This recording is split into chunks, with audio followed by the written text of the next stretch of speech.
Yes, igicamunsi kiza, igicamunsi cy'umugisha mwe mwese mukurikiye Mr Seka, reka nizere ko rero mumeze neza mu bice byose muheremo muri rusange. Birumvikana ngarutse kugira mbagezeho update z'urugamba mu burasirazuba bwa Repubulika Iharanira Demokarasi ya Kongo, ariko noneho ntabwo ngarutse njyenyine, ngira ngo murimo murabona imbere yanyu ku screen. N'umugabo nimba akose nari nkwise umugabo kandi ukiri umusore. Oya ndi umugabo ariko hanyuma rero abantu barakuzi cyane n'ubundi mu bijyanye n'ubusesenguzi kuri aya makuru by'umwihariko ajya atandukanye ya politike, ariko kandi uri n'umuntu umaze igihe ukurikira ibijyanye n'amakuru y'urugamba rwaha mu burasirazuba bwa Repubulika Iharanira Demokarasi ya Kongo, uri umunyamakuru ku kinyamakuru Mama urwa Gasabo. Nguhaye ikaze unibwira n'abakurikira Mr Seka mu by'ukuri mwaka kanya. Yego, asante sana Mr Seka, nitwa Shadadi Habimana nk'uko bivuze, n'ubundi nkorera Mama urwa Gasabo. Ntekereza ko abantu bari kubibona ko ari naho ndi. Ni mu rugo niho ndi. Niho ndi. Yego, hanyuma kugeza amagingo ndagira ngo tuganire ku bintu bigera nko kuri bibiri bwana Shadadi. Duhere by'umwihariko kuri urugamba ruri hano muri Kivu y'Amajyepfo. Bigaragara ko ingabo za leta ya Kinshasa zongereye imbaraga ndetse na coalition bafatanya, harimo FDLR, umutwe wa Wazalendo na za ngabo z'abarundi, hakiyongeramo yewe n'abacancuro bivugwa ko baturutse muri Karemi bari kurwanya umutwe wa Twirwaneho. Kugeza amagingo ya abaturage b'Abanyamurenge bari mu bibazo bikomeye, bombo umunsi ku munsi turi kuyabona mu by'ukuri agenda abagwaho. Kugeza amagingo twavuga ko ukurikije uko ubona uru rugamba, ingabo za leta Kinshasa ntabwo ziri bwinjire mu iyi Minembwe zikaba zayambura Twirwaneho. Yego, urakoze cyane Seka. Ikibazo umbajije ni ikibazo cyiza cyane, ariko ku makuru ahari nonaha, kuko mu kanya amaze kuvugana n'umuntu uri mu Minembwe tuvugana, ambwiye ko ari ibice bya Ilungu ariho hari imirwano, ariko ko centre ya Minembwe kuri ubu kigenzurwa na MRDP Twirwaneho, kandi ko nta gishobora kubakura muri Minembwe. Niko umuntu uri mu Minembwe yarimo amubwira ko bo bagikomeje kwirukana uwo bita umwanzi. Ngenda bivuga nk'umunyamakuru, bafite umwanzi bahanganye nawe, bakomeje kumwirukana n'ubundi muri ibyo bice, kandi ko uko byagenda kose rira huriro ry'ingabo za leta nabo bafatanya, ubwo ni ukuvuga FDLR, Wazalendo, ingabo z'abarundi, hari n'abavugamo n'umutwe witwa P5 w'ama Abanyarwanda. Uyu nguyu ushyigikiwe bavuga ko uzayoborwa n'uyu muhungu wa Juvenal Habyarimana.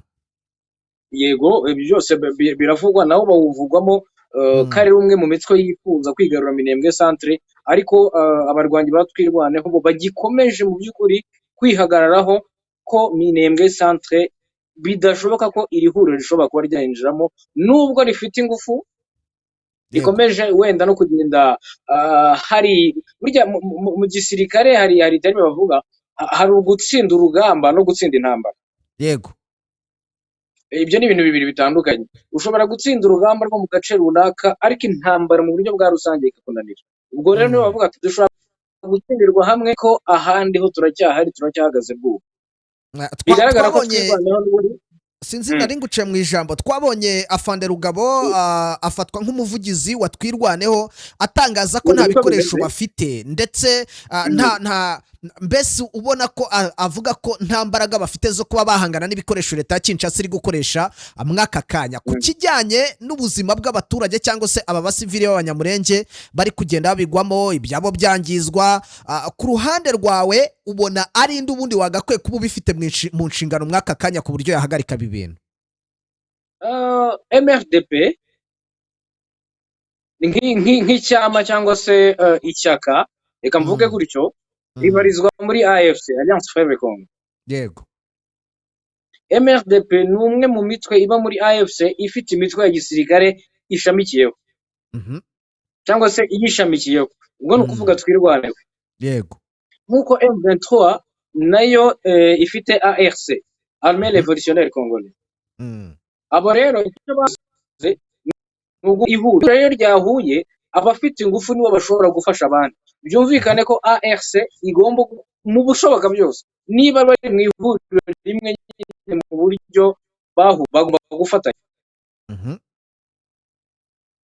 Ibikorwa byose bigendanye n'igisirikare byose birareba Armée Révolutionnaire Congolaise, ikagira secte cyangwa se ako nakita reka nkita gashema abanyamurenge banyihanganira cyangwa se batayo yabo yitwa twirwaneho. Urumva ko ARC nicyo gisirikare revolutionnaire congolais, gisirikare cya AFC nubwo gikomoka kuri 23. Abo rero nka MRDP twirwaneho ni segment imwe muri ARC ko nabona aba revolutionnaire. Abo rero komandoma n'undi yakwiye kuba imwe, wenda buri shami rikagira abayobozi baryo, ariko komandoma ni ya ARC. Hanyuma urabona uru rugamba rwa Minembwe kugira ngo M23 cyangwa se ARS nk'uko uri kubivuga itange support, uri kubona hari ubundi buryo biri buze gushoboka batongeye gusubira mu bice bavuyemo kandi babitegetswe n'ibyari biri kugenda biba mu biganiro byari biri hagati yabo na Repubulika Iharanira Demokarasi ya Kongo, kuko kugeza amagingo aya urabona ko abanyamurenge bari mu misozi miremire baramanuka bakagera no mu bice biri ahangaha muri Uvira. Ntago biri bube ngombwa ko M23 yongera ikaba yafata ino Uvira? Gufata Uvira biragoye bitewe no bakuye muri Uvira. Iki cyo kiragoye. Ariko hari ibindi byitwa Kasika.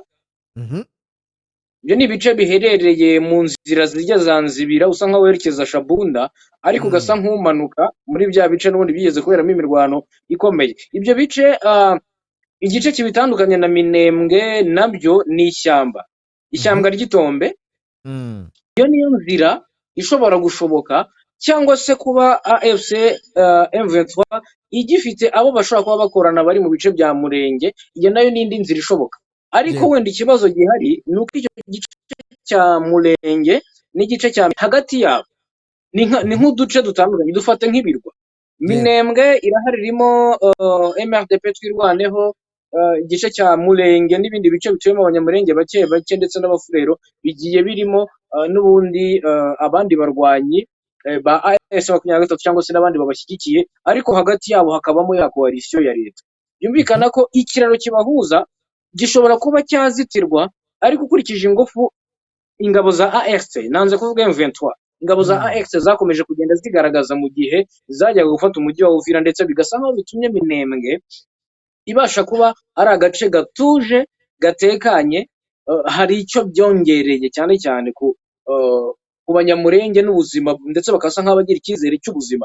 Ariko kuvaho M23 itegekewe kuva muri Uvira, kuko ntazajya umuntu ukubwira ko muri Uvira bahikuye, barabategetse babwira ati muve muri uyu mujyi kugira ngo ibiganiro bikomeze. Ariko niba muganira atarimo akubwira ko ibiganiro bigomba gukomeza, akwereka ko kugira ngo akwereka ko igihari mwakunda ukaba ufite ubushobozi kandi baranabyerekanye, nta yindi isigaye.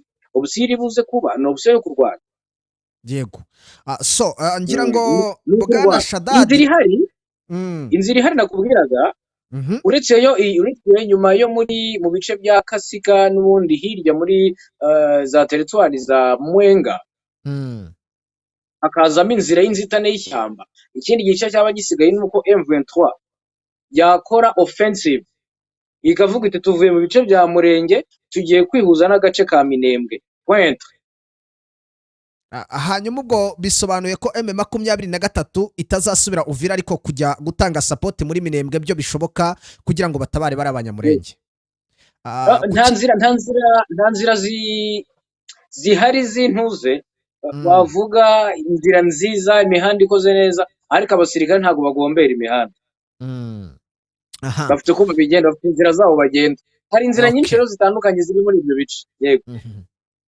Reka mu by'ukuri nge mite wenda nanaguha umwanya, hari amakuru menshi uba ugiye ufite ndetse wigize kumbwira ko hari aho ujya uyanyuza, nagira ngo wenda dufate n'uyu mwanya tubwire n'abadukurikira aho bajya basanga amakuru ajyanye n'ibyo ugenda mu by'ukuri bakusanyiriza ku byerekeye izi ntambara. Usibye wenda yaha mu burasirazuba bwa Repubulika Iharanira Demokarasi ya Kongo, hari n'andi makuru agiye atandukanye ugenda ushyira ahagaragara kugeza amagingo ya, usibye kuba umuntu yabariza wenda ibyawe cyangwa se ibyo utangaza kuri Mama Rwagasabo, hari ahandi hantu ujya upostinga cyangwa se ngo ucishe information bitewe n'ibyo uba wagiye ukusanya? nkunda cyane geopolitique ndetse n'ibintu bigendanye n'ubukungu. Mu minsi ishize na YouTube channel yitwa Isoko TV4. Aho ngaho niho nkunda kunyuza ibintu byanjye cyane cyane ndi kwibanda kuri geopolitique bwo hagati. Ubwo ngubwo wenda uraza kumpiningira nanjye mbone mu bantu ufite ko hari abo nabonaho turabikora. Yego, aho ngaho rero ni ku isoko. Isoko ni isoko nyine bisanzwe ariko harimo o ebyiri. TV4 aho ngaho rero niho muri iyi minsi nari maze iminsi ndi mu burasirazuba bwo hagati cyane, turimo tuganira ku bintu mukanya ngiye gushyiraho ikiganiro rwose kiza kuba kigaruka kuri izi ngingo 14 Amerika na Iran bemeranyije. Ni ibyo ngibyo ndimo muri iyi minsi, ubwo nanjye nimbona birimo bikunda ndimo mbasha kuboneka neza nzajya nkora buri munsi, ariko urumva bitewe n'akazi umuntu aba afite hari n'igihe bigorana umuntu agashyiramo ikiganiro rimwe ku munsi cya kabiri biterwa n'umwanya uboneka, ariko ndi muri geopolitique cyane no mu biganiro rimwe na rimwe by'ubukungu binibanda cyane cyane ku makuru mpuzamahanga. Ngira ngo abantu benshi bakuze nk'umusesenguzi kandi w'umuhanga. Bwana Shadadi, reka dusoze n'ubundi uhita uduhereza ishusho, nubwo iyi mirwano ikomeje kugenda ifata indi ntera aha mu burasirazuba bwa Kongo, ariko mu bijyanye na diplomasi hari aho bihagaze kugeza amagingo ya twasoza tuvuga ko hagati ya leta ya Kinshasa na M23 bigeze he? Ese ibijyanye n'iyi miryango mpuzamahanga cyangwa se ibi bifi binini byo birimo birareba uru rugamba rwa Kongo mu yihe shusho mwaka kanya? Reka nkubwire, hari ibiganiro byari biri kubera i Doha. Ibiganiro byari biri kubera i Doha byaje gukubita igihwereye bitewe n'intambara wenda yaberaga mu burasirazuba bwo hagati, igatuma ingendo zijya Doha zihagarara, ariko babyimurira mu Busuwisi. Mu biganiro byose ibiganiro biri kuba hari ikintu bita volonté politique, ubushake bwa politiki. Yego, ubwo bushake bwa politiki rero busaba ko hari ikiba kigomba kuba cyaba mu buryo buteye bushya. Nkakubwira uburyo iyo mu Rwanda mukajya mu biganiro, ikintu cya mbere babasaba cyangwa se na mbere yo kujya mu biganiro babasaba cessez-le-feu, guhagarika imirwano, ceasefire. Iyo babasabye ceasefire niyo ntambwe ya mbere yo kugira ngo mugere cyangwa se mutangire kuganira ku byatumye mu Rwanda. Hari impamvu muzi iki kibazo yatumye iki kibazo gikomeza kubaho mu burasirazuba bwa Kongo. Niba ibiganiro byaratangiye hakaba declaration de accord de principe cyangwa se principal accord yabereye i Doha y'amasezerano y'amahame yabaye mwaka ushize ku itariki 19 z'ukwa karindwi. Ingingo ya mbere niba uyibuka neza yaho bagomba guhagarika imirwano ku mpembe zose z'intambara.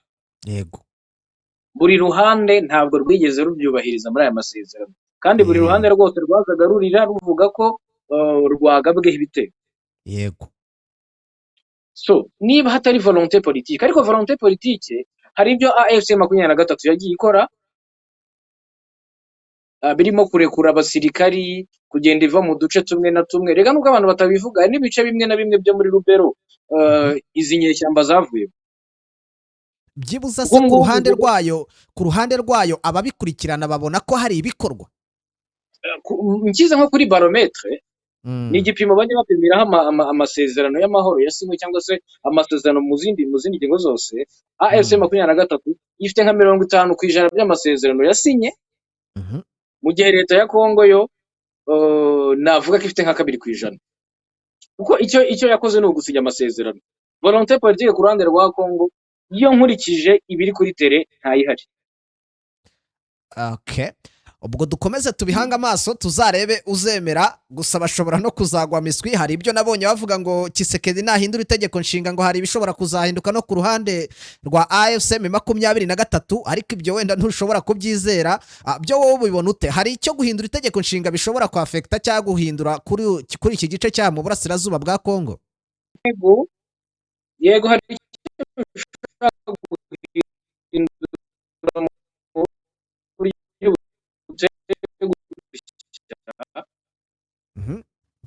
connection ndumva ibaye ikibazo.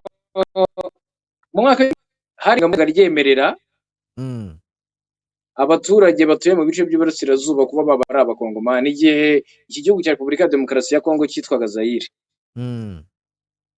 Ubwo rero bivuze ko itegeko nshinga n'iritorwa bishobora kuzaba nka bisubiye muri ibyo bihe kuko hari abaturage baherereye mu bice bitazatora.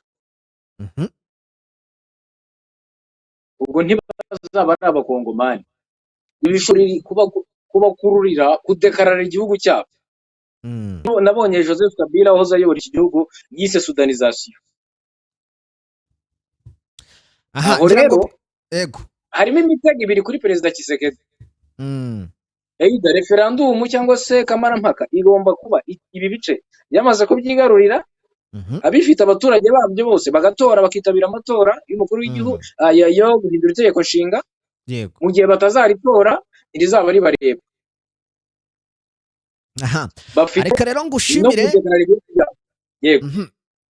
Reka ngushimire mu by'ukuri kuri uyu mwanya wabashije kutubonera, ndetse kandi mu by'ukuri dusaba abantu badukurikiye mwaka kanya muri aya makuru yacu ko bagomba kuza bakagukurikira ku Isoko TV bakajya babona amakuru agiye atandukanye y'ibyo bagiye ubasesengurira. Bwana Shadadi, reka nkwifurize gukomeza kugira ibihe byiza. Urakoze cyane Mr. Seka. Asante sana. Yes, ngira ngo mwamaze kwa mubyumva neza cyane. Rero uyu ni Shadadi kuri Mama Urwa Gasabo, akorera ikinyamakuru Mama Urwa Gasabo. Twa turi kuvuga kuri iyi ntambara yaha mu burasirazuba bwa Repubulika Iharanira Demokarasi ya Kongo, nubwo bya connection yagiye itwangiramo gake, ariko hari byinshi mwabashije gukurikira nk'umwe mu basesenguzi bakomeye bakurikira ibyaya makuru mu buryo buri official, mu buryo buri profession. Murumva nawe icyo ari gutangaza ku byerekeye uru rugamba. Reka mvuga rero ngo reka dusoreze ahangaha izi update. Mbashimire cyane, tuze kongera dusubire mu kanya gato cyane mbagezaho amakuru yose uko yifashe. Ubu noneho igisubizo cyabonetse, si ngombwa kurembera mu rugo kuko wasirasiye imihanda yose wivuza ariko bikanga. Ikigo Kunda Ubuzima Healthcare ni ikigo gitanga ubuvuzi bwizewe bukometanyije n'ubuvuzi gakondo bw'Abashinwa, tradition Chinese medicine, hamwe n'imiti ikomoka ku bimera yizewe ku rwego mpuzamahanga na FBI ndetse na GMP. Kunda Ubuzima Healthcare atugane tugufashe ku ndwara zitandukanye harimo umwijima, impyiko, rubagimpande, diabete, umutwe udakira, kubura ubushake mu gihe cyo gutera akabariro, prostate, umugongo, imiti n'izindi ndwara zigiye zitandukanye. Dukorera mu mujyi wa Kigali i Nyarugenge, unyuze mu muhanda werekeza kuri Hotel Okapi. Neza neza turegeranye, uzahabwirwa n'ibyapa bigaragara byanditseho Kunda Ubuzima Healthcare. Ushobora kuduhamagara kandi kuri nimero ya telefone ngendanwa 078 56 86 68 Ushobora kandi kuduhamagara kuri 0782 86 55 15. Kunda Ubuzima Healthcare, ubuzima bwanyu inshingano zacu.